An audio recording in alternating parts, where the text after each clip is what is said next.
Hello everyone, I'm Patrick Wood, and today we're talking about our trust in the media in 3 minutes. So, start the timer. Journalism works on a principle of trust. Audiences need to be able to trust the sources they get their information from, and so it's vital for journalists to prove themselves worthy of that trust and provide clear and unbiased information. With convergence and shrinking newsrooms, this is now more difficult than ever before. Journalists are facing tighter deadlines to put out a larger amount of content. So, what can they do? Many stories start out with a press release arriving in the newsroom. So the first thing a journalist needs to do is look at what's on the page in front of them. The most vital thing they can do is make sure they're taking in multiple sources of information, which can then be used to check against one another and ensure that they are actually valid.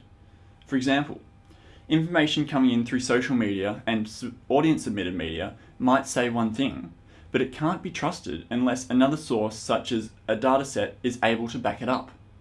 Likewise, that data is meaningless alone unless it can be tied into some sort of human story and experience.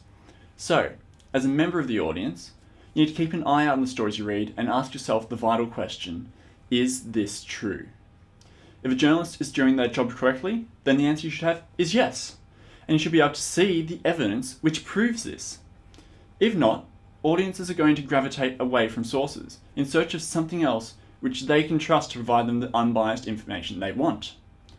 And so that is, in essence, our trust in media in under 3 minutes. And now here's a final question for you to consider. Which sources of news are you still willing to trust?